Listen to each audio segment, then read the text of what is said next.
Ijtimoiy tarmoqlarda Qo'qonlik tabib nomi bilan tanilgan shaxsning 10 sutkaga qamalgani haqidagi xabarlar keng muhokamalarga sabab bo'lmoqda.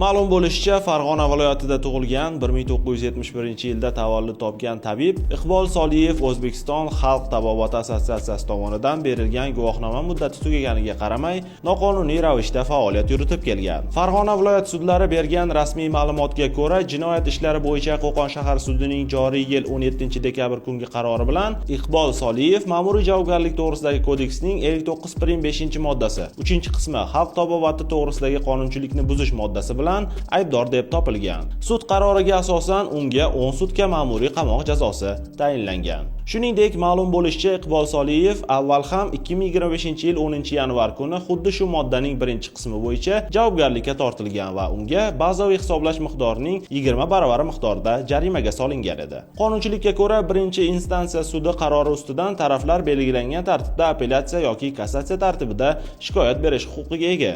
Albatta, siz ushbu tabibning videolarini internetda ko'rgansiz. Siz tabibning davolashiga qanchalik ishonasiz? Rostdan ham ko'pchilikni davolaganmi yoki hammasi video uchunmi? O'z fikrlaringizni izohlarda yozib qoldiring.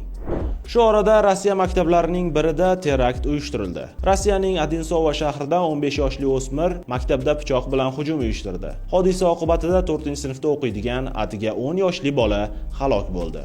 Ma'lum bo'lishicha, 15 yoshli yigit himoya kiyimlarini kiyib, pichoq va ko'z qamashtiruvchi bir nechta qalampir purkagichlar bilan qurollangan bo'lgan. U avvaliga unga qarshilik ko'rsatgan maktab qo'riqchisini ko'ziga qalampir purkagich sepib, pichoqlagan. Shundan so'ng undan qochayotgan 10 yoshli bolani urib yiqitib, uni bo'yin qismiga va bir nechta joylariga pichoq bilan zarba bergan. Olgan tan jarohatlari oqibatida qo'riqchi shifoxonaga yetkazilgan. Afsuski, 10 yoshli bolakay esa voqea joyida vafot etgan. 10 yoshli bolaning ismi Qobiljon bo'lgan. Uning onasi o'sha maktabda farrosh bo'lib ishlagan. Ular tojikistonlik fuqaro bo'lgan. Shuningdek, halok bo'lgan bolaning sinf rahbari hozirda so'roq qilinmoqda. Maktabga qilingan hujumning ilk daqiqalarida aynan u o'z tanasi bilan bolalarni himoya qilgan. Qotil chalg'igan paytda esa bolalarni sinf xonasiga yashirgan. Biroq u bitta bolani, ya'ni halok bo'lgan o'quvchini payqamay qolgan. Bola zinapoya tomonga qochib ketgani, u esa uni sezmay qolganini aytib o'tgan. Endi esa u bolaning o'limi uchun o'zini ayblamoqda. Hozirda hujum qilgan 15 yoshli o'smir Timofey ismli yigit qo'lga olingan. U taqiqlangan natsist shiorlardan foydalangani aniqlangan. Unga nisbatan jinoiy ish ochilgan. Jinoyat sabablari esa hozirgi kunda aniqlanmoqda. Он дружил с моим сыном.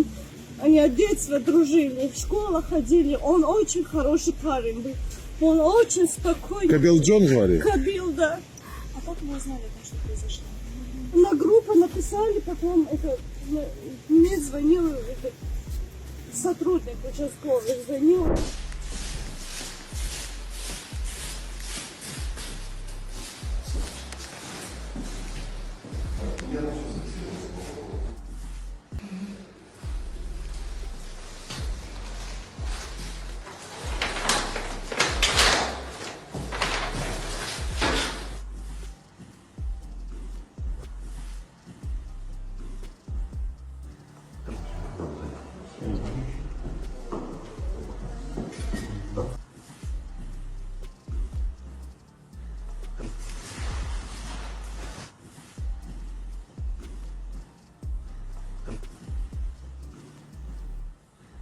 Bu holatni ko'rib ko'pchiligimizda og'riqli bir xulosa paydo bo'ladi. Biz ham asta-sekin propaganda qurboniga aylanib borayotgandekmiz. Chunki ochiq aytish kerak. Agar bu qabih jinoyatni Markaziy Osiyolik biror fuqaro yoki migrant sodir etganida edi, o'zimizdagi va tashqi axborot maydonida bu voqea tinmasdan, keskin va ayovsiz yoritilar edi.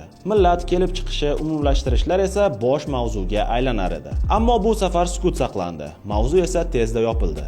Afsuski boshqalarning ikkiyuzlama yondashuvi bizga ta'sir etgandek ko'rinmoqda. Albatta siz ushbu holatlar bo'yicha qanday fikrdasiz? O'z fikrlaringizni izohlarda yozib qoldiring. Sizlarga yetkazmoqchi bo'lgan xabar va lavhalarimiz shulardan iborat edi. Uzmon TV kanaliga obuna bo'ling, videorolik ostiga like bosing va bizni kuzatishda davom eting. Kunning muhim va dolzarb yangiliklari bilan Davronbek Tursunboyev bo'ldi. Xayr, salomat bo'ling.